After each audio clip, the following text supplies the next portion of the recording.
Welcome to the GuthrieAmerica podcast, where we sit down with fabulous people, amazing people who do life in our community and who are from here, because we believe I say we as though like there's somebody else. I believe every story should be told. I'm your host, Hetty Coleman.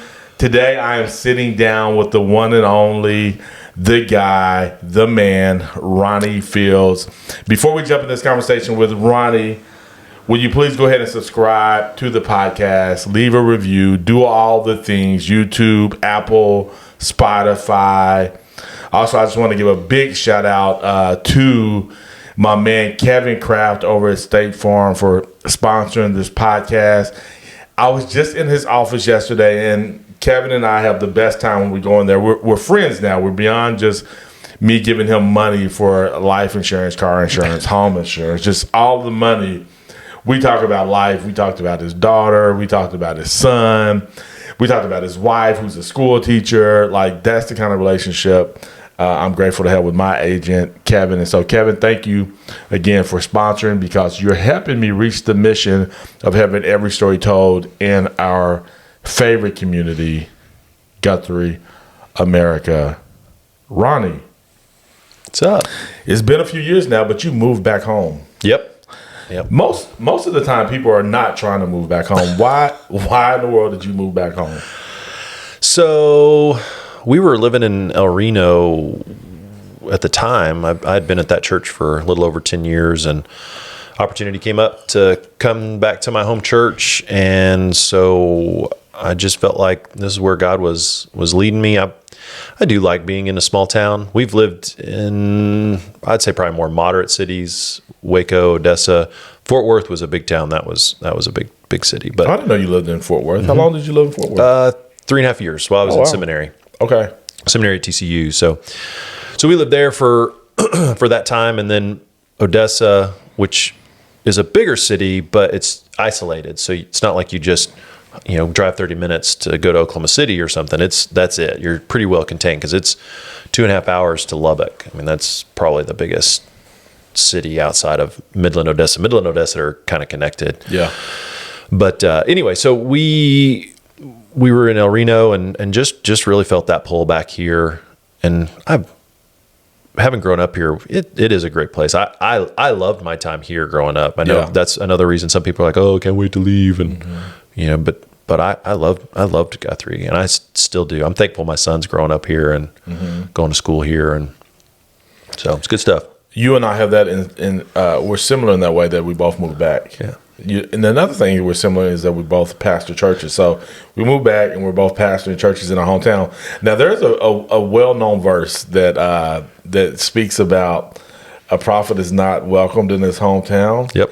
Give me a little bit help me flesh that out with your seminary degree. Like, how did you and I are able to come back home and be able to do this when the Bible speaks and what's of it? funny, and I'm not going to out you here, because as part of your testimony is, my stories are different. I was again, no offense, but I was a good kid in school. Why are you laughing in there, honey? Yeah. Yes. I was good grades, leader, all that, kind of stuff. And so, and that was the nice thing. I can come back and I don't have to reconcile, for sure, relationships and stuff. Because I have friends who don't come to reunions, either A, because they didn't like some of our classmates, or B, are kind of embarrassed of who they were in school. And so they're like, and I'm like, but you're not that person anymore. Like, high school's over. That's 100 years ago. Yeah, seriously. And so, however, I get it. Yeah. So the prophet in the hometown was a big concern. And that was something that I really did pray about, because it's really clear. Jesus is really clear in that prophet isn't. Because he's talking about himself. Yes. In that situation. Because he goes back. Yeah. And they're like, hey, we don't want you here. Yeah. You're Joseph's son, son of a carpenter. What do you know? Yeah. And so it's always a risk. And it's a risk working for me. I mean, you started the church, right? You're founding pastor? Well, there's a combination. We have North Church. Right. No, I know, but you're the founding campus pastor, I should say. That's right. So it's different in that I'm coming to my home church. This is the church I grew up in. Which is even crazier. Yeah. And was baptized in. I'm working with staff that either I graduated with or went to school with, or knew their husband or their sister and graduated with their sister-in-law. I mean, like all of these knows your story connections, and lots of nepotism in our church.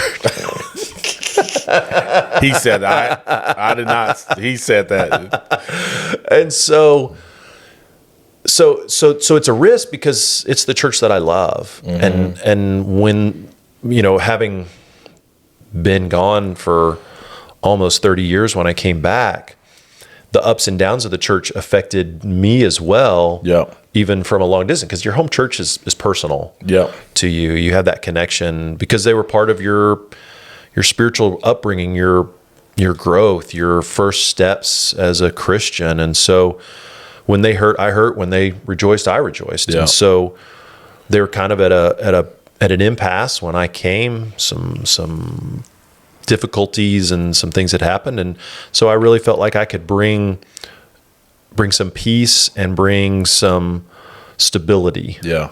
To the table in coming back. And so, and I think with God's help and the Holy Spirit, I think we've really done that. Yeah. And really kind of settled things down and kind of on an upward swing, which is good. I'd say we're pretty healthy overall as a church. So anyway, so that scripture though is hard, and it was something that I really thought long and hard about, and visited with some people who were wiser than me in that as well, and felt like it was the right thing.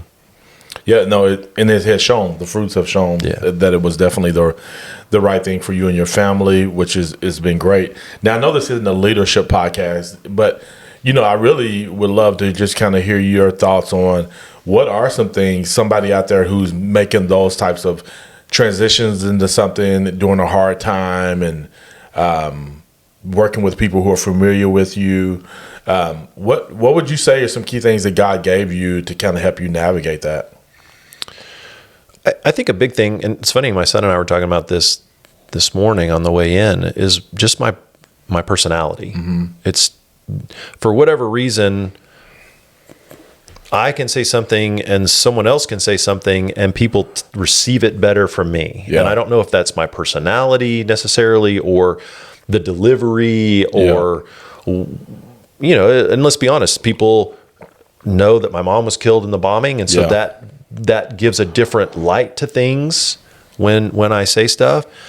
But I think some of those kinds of things. So the personality, and it was the same in high school. I mean, I had friends across the spectrum in all different groups, and part of that was because I was involved in so many different things: ROTC, band, sports, academics, leadership, student council, all that stuff. So it was very diverse in what I did and who I interacted with, and that's. A few weeks ago, I did a sermon on a life verse. What is the verse that you that guides your life? Kind of discovering that, and then that becomes the verse that you weigh everything against. And so my verse is, I became all things to all people in order to save some. And so that's what I live by. And so so I'm, for Paul, it was, to the Gentiles, I became a Gentile, to the Jew, I became a Jew. And so that's how I live my life. And so I try to relate to people in wherever they're at. And so does that make sense? No, it does. Yeah, for sure. Am I answering your question at all, or am I just babbling? No, you're definitely answering the question. Okay, let me tell you what I think I hear you saying, and then maybe help. Is that essentially during a hard time coming in as a leader, you figured out how you could adapt to the people that you were serving at that time to help bring people together. Yeah, and yes, for sure on that. But I think there's a certain amount of, you build the trust, you develop those relationships, and it's not that we don't rock the boat. We definitely want to move people forward in their faith. But I think, and here's the other thing, and I mean no disrespect to people who approach faith or church leadership differently than I do. Oh, for sure. But the way that I approach it is, my main goal is for people to know Jesus and know him better. And so everything else that doesn't relate to that is pushed to the side for me. So that would be like politics. Yeah. There are those who preach politics from the pulpit, as far as Republican, Democrat, pro and against, whatever. And right now our society is so divided that whatever stand you take, you automatically alienate 50% of the people. Yeah. And so if I come out pro-Republican or pro-Democrat, I've automatically lost my voice with half the people. Yeah. And I want to keep my voice to share Jesus with 100% as close as I can get to that as possible. And so that's the other thing. So I say avoid, but I just don't, if it doesn't help people grow or know Jesus or bring people to Jesus, then I just don't care because, and this is the thing, in eternal perspective, this kingdom, this United States, will one day go away. Yeah. It's going to get replaced. Yeah. One way or the other. With the real deal kingdom. With God's kingdom. It's going away. Yeah. And so which kingdom am I more interested in investing in? For sure. The one to come. Yeah. So I would say that's the other thing that that other pastors, when they do that other stuff and it alienates people and it separates and it divides, whereas Jesus says, blessed are the peacemakers, not the ones who stir the pot. Yeah, for sure. So anyway, I think that's definitely all the above. How's that? Yeah. No, I think that was good. That's really good because I think those are real things, and not even as in coming in from leading an organization, but even in our homes, like just how do we create peace? How do we make Jesus the main thing in our home for people who are believers, right? For those who will say yes to Jesus Christ as their Lord and Savior. And I think, that our vision is to love God, love people, follow Jesus, right? And I think when you're looking at that and keeping that the main thing, it does help navigate some of those other things. Tend to get in the way of the bigger picture of what we do as a church. Yeah, and even as non-Christians, for non-Christians, the teachings of Jesus are universal. For sure. Yeah, the principles are real. Yeah, regardless. And that's how, I know people who come to know Jesus because of his teachings. They started reading, like, oh, this guy has stuff to say. Like, he's good. Yeah. And I'm like, maybe you should think about following him. Maybe you should be all in. That's right. All in. Yes, that's good. That's good. Thinking about being all in, your wife must have been all in because she's not from Guthrie. Correct. And she folled you here. She did. How has it been for her? I will say she was concerned about coming home to Guthrie on multiple levels. Because it was my home church. It was the church I cared about. It was kind of in a rocky situation at the time, and so, what if it did? What if it failed? And and I made things worse. That's always, that's a big risk. Coming to a small town, which when we know you're either in or you're out a lot of times. Yeah. And so, because sometimes it can be hard getting in. I wasn't born here. I didn't show up until fourth grade, even though we had the house out there. I went to private school for a few years growing up and didn't come to Guthrie until fourth grade, but we were still kind of, outsiders, even though we, lived in Guthrie forever. Yeah. So it can be very cliquey, but so there was some concerns for her, but we prayed about it and decided, she's like, all right, if this is where you feel like you need to be, then let's go. And thankfully it did. It worked out really well for our son. We were, the school situation was better for him, which was good. And her too, with friends and different stuff, and more opportunities with some different things. She had gotten into some like book clubs and different things. Yeah. And so anyway, it worked out really well for us. So thankfully, again, it was really a big blessing. Because she was concerned. Yeah, I can only imagine, coming to a new town, but then it's the town that you're from. Yeah. So she really had to have that attitude of being all in, and she's so sweet, right? She is the best, man. And so I'm grateful for that. Thinking about going back to you being a pastor, what is something that most people don't know about pastors that you think, like, for yourself? I would say, this is a funny one to me, is that we are normal people. We get, and I don't know about you, but I suffer from this thing called RR, road rage. And I use that all the time. I do not suffer from road rage. I got my own stuff, but not that one. And so I that's one of those things I tell stories all the time on myself. And That's why I don't have stickers on my car from the church. I kid you not. That is seriously why I do not put Jesus stickers on my vehicle. I know, Lord, I am so sorry. But there were real people. Yeah.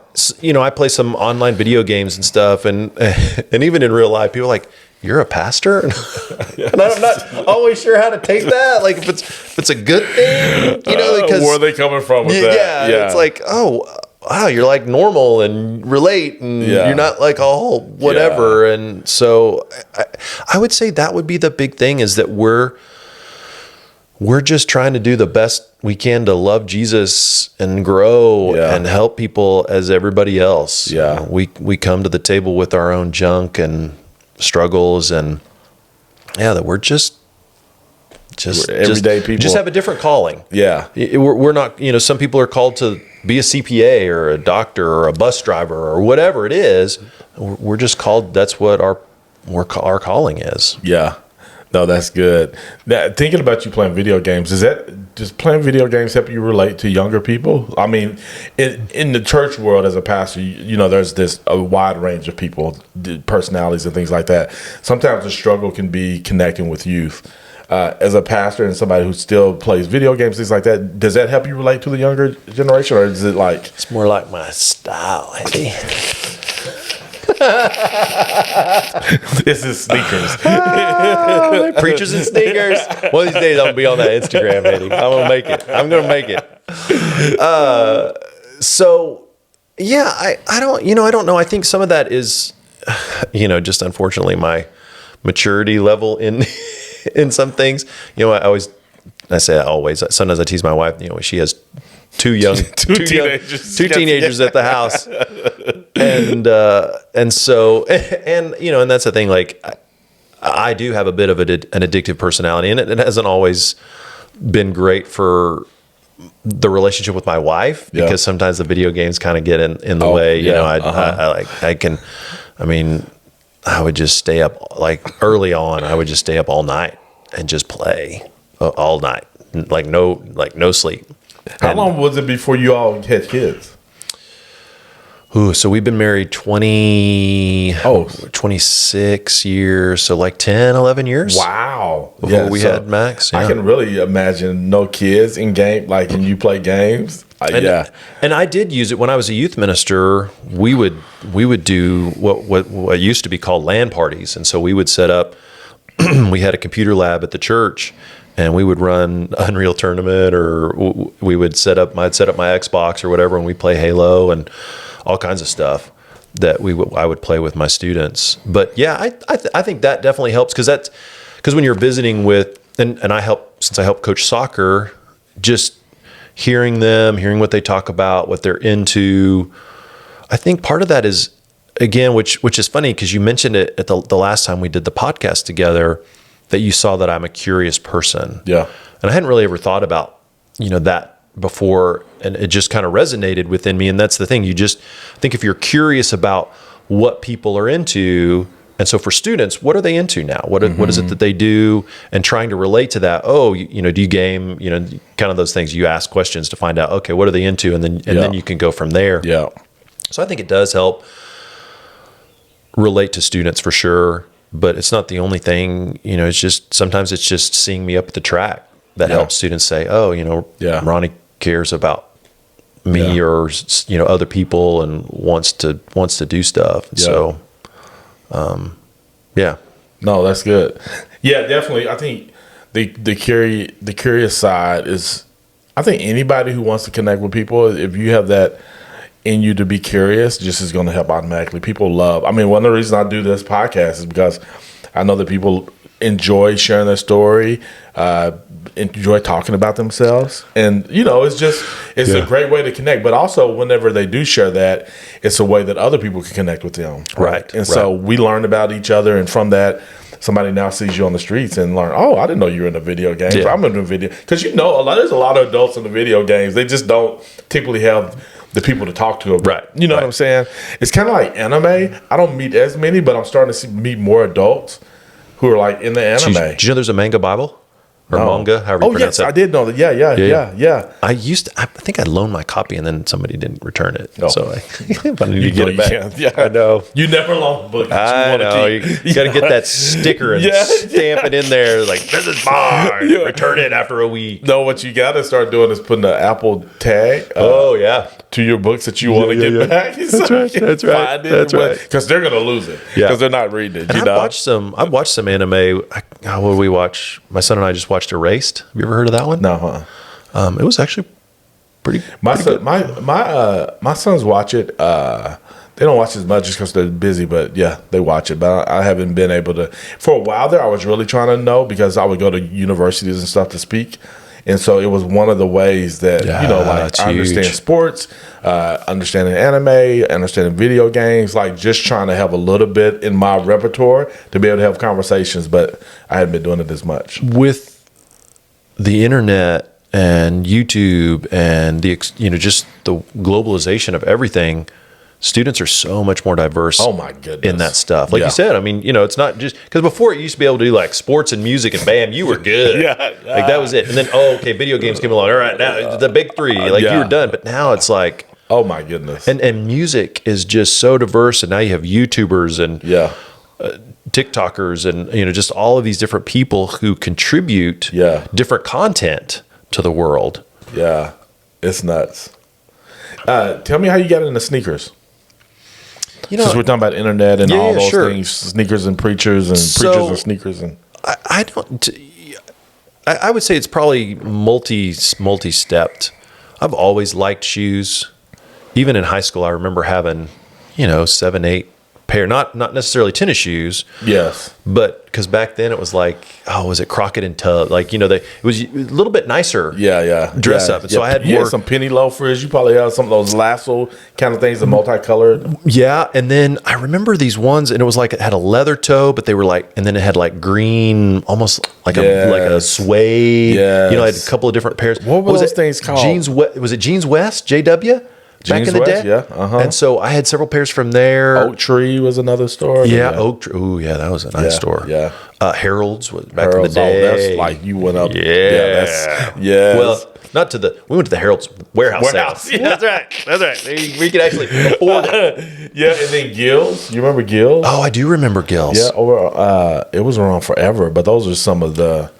You had to have a little bit of cash. So I remember my dad had a heart attack, bought me the very first Air Max that came out, those red and white ones. Yeah. I had the first pair, huh? Wow. I wish I still had those. If you still had those, you could sell those for some bank. I'm sure they would just be totally disintegrated, Yeah, because you wore them.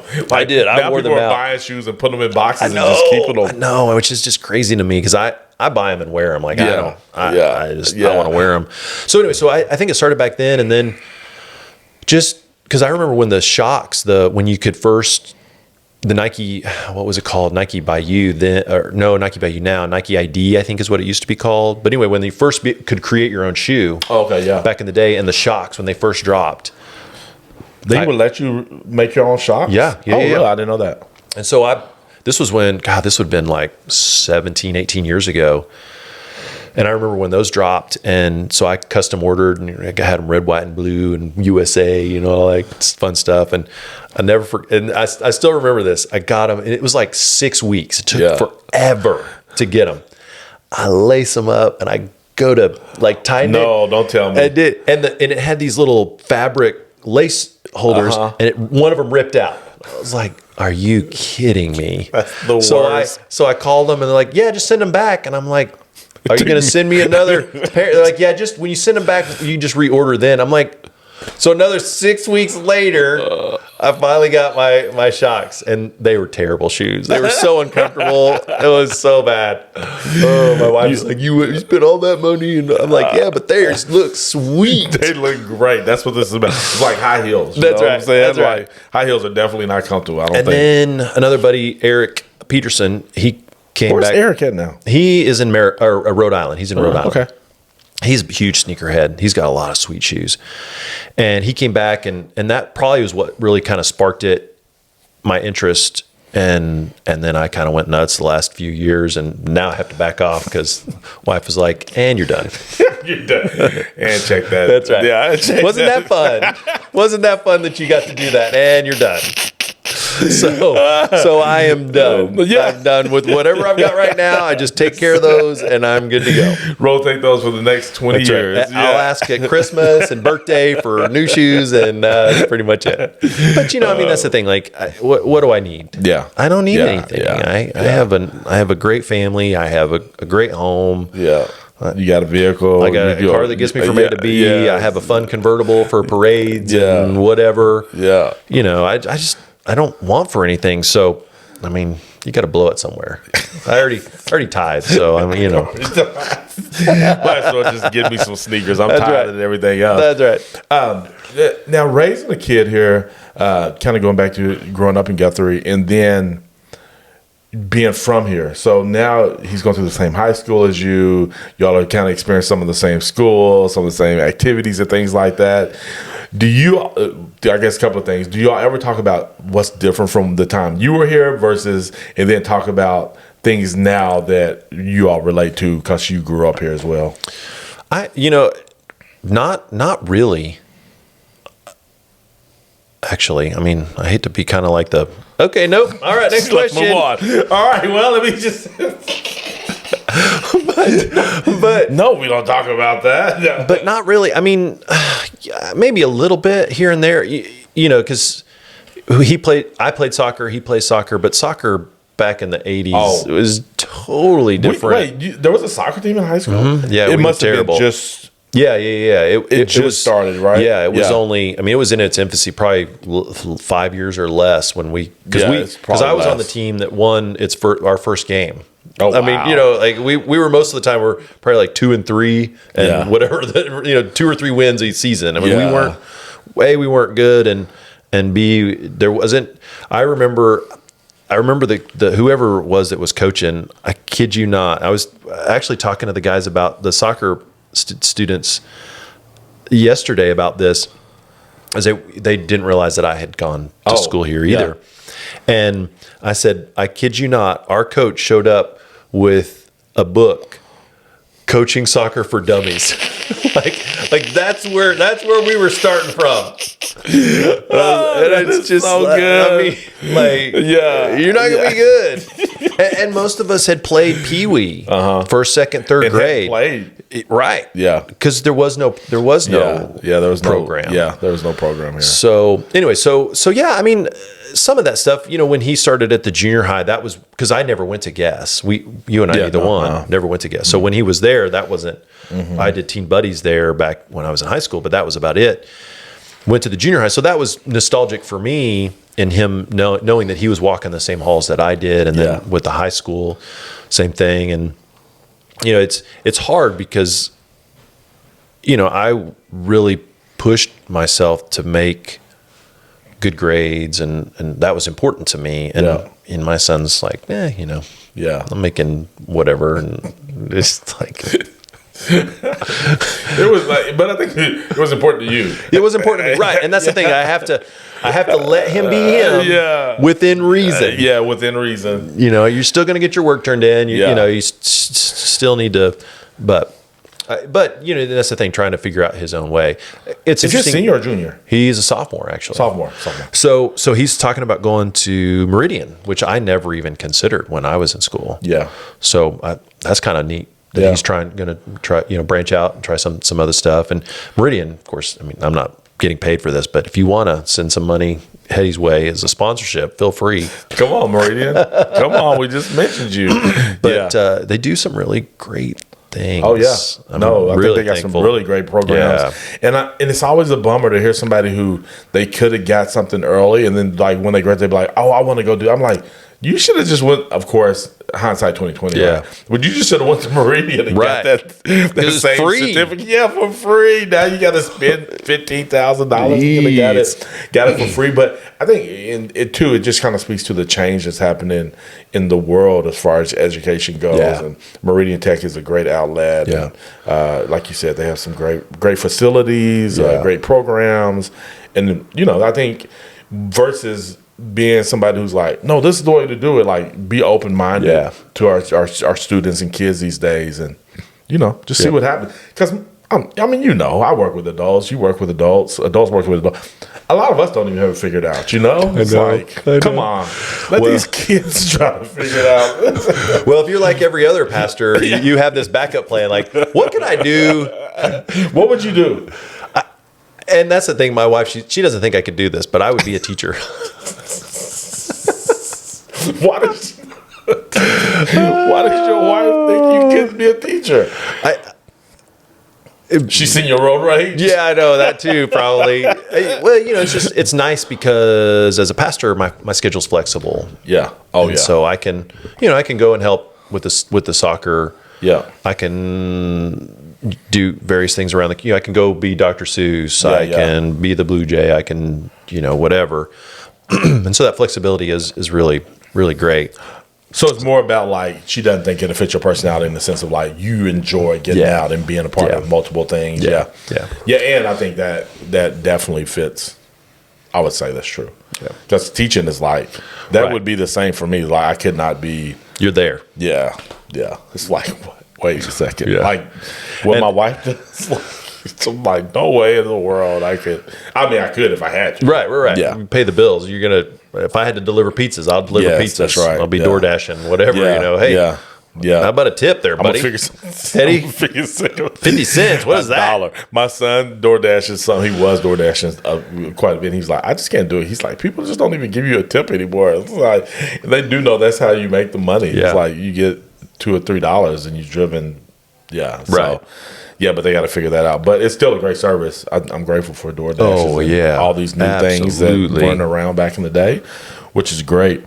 Thinking about you coming back and figuring out the landscape of what GuthrieAmerica looks like today and getting involved, I think that you've done a great job of just, thinking about this all in. I know that was y'all's kind of motto, should I say, as a church. You have truly lived that out in such a way over the last, how many years has it been now that you've been back? 6 going on 7. 7 years. I can say that I've seen you really, what your wife is saying holds true in the sense of like you're doing a whole bunch of different things. Out of that, you've recently, I know last year, I think, or year before last, religious leader. I think that's how they said it, religious leader of the year or something like that. From the leader. From the leader. And then this year, being named Citizen of the Year. Yeah.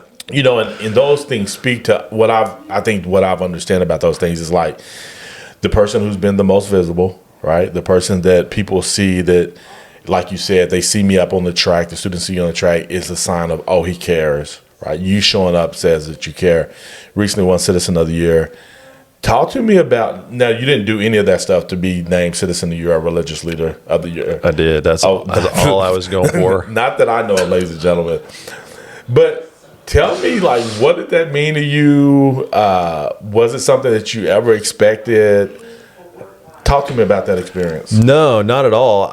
In fact, it reminds me, I need to go by the leader and pick up my certificate. I know, I'm so bad.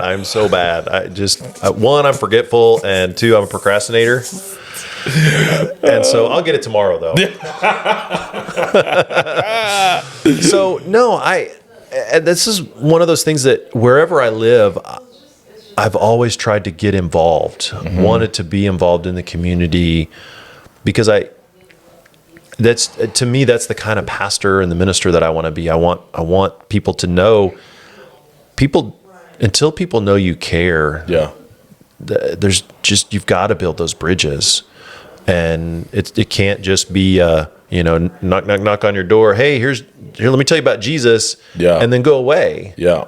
People want to know that you're in it with them first, and so for me, I feel like I earn the right to share about Jesus and share about what it means to have faith and the importance of being part of a church community. And so all those things go along with that and help me to to do that. And so, no, I had no idea, especially Citizen of the Year. I'll be honest, like there was a part of me that's like, oh, I might get Volunteer of the Year. And then they start reading all the stuff at the bottom. You're like, oh, well, no, I'm out on that. You're like, man, that's not the one. I'm definitely, I don't even have time for all that. Like, how in the world does that person even do all that? And so you're like, well, I guess I'll never be getting Volunteer of the Year. And so anyway, and then when Dr. Simpson got up there and started reading it, I'm like, well, that kind of sounds, and you don't, it's again, back to that parable. You don't want to take the seat and, get up and then that's like, right. And then the winner is Henny Coleman. Like, oh yeah, I'm standing up for Henny. I was doing the standing ovation for I was the first one. Yay.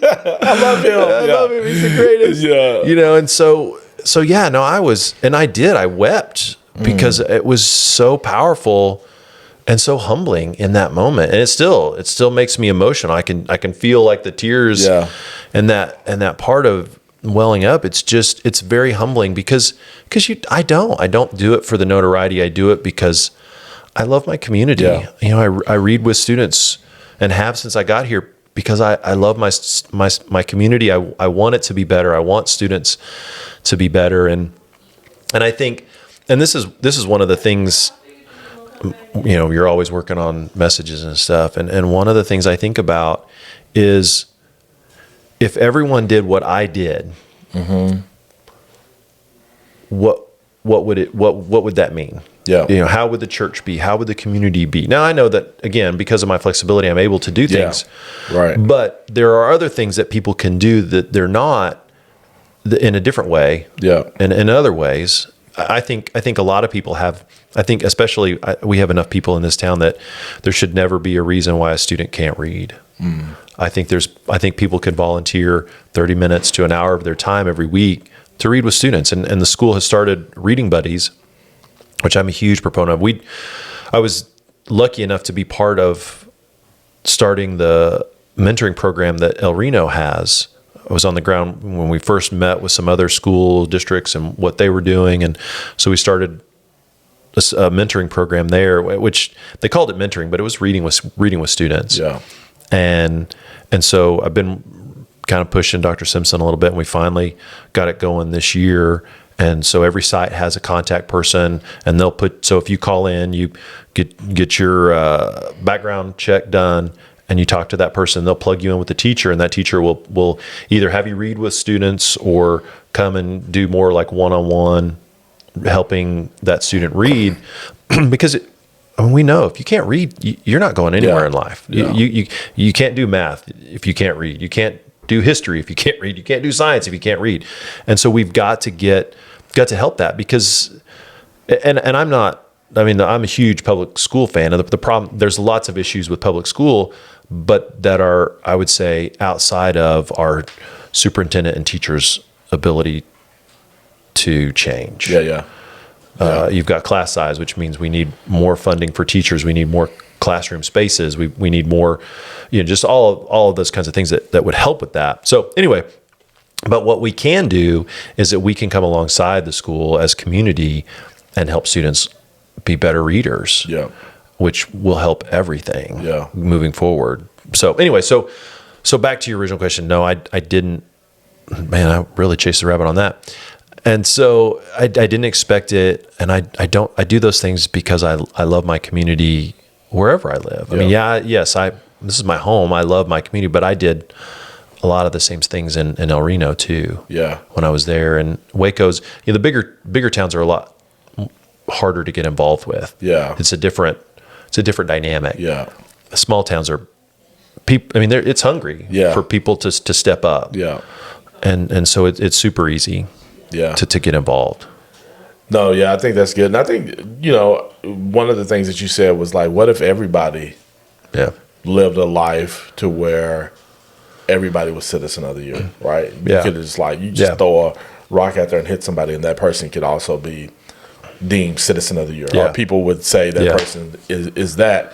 And to be able to encourage that. But I think, too, whenever I look at you and your story and your life up close here, I think it does come out of you just truly care. Yeah. Right? And so that's a heart thing. That's but there's also the flip side of that is like some people do it, which they do it because of their job. Right. Yeah. Or my job requires me to do this, or whatever the case may be. So it's always cool to see somebody get something like Citizen of the Year, and it's like, oh yeah, that person really has that heart for serving this community and making a difference. And we just wish everybody could do that. What, like, for those people to listen though, what would you say be the first step to starting a lifestyle of that to make? I think, and we are lucky in, I mean, the good and the bad of where we live. There's plenty of opportunities to be involved in your community in various ways and on various days. Yeah.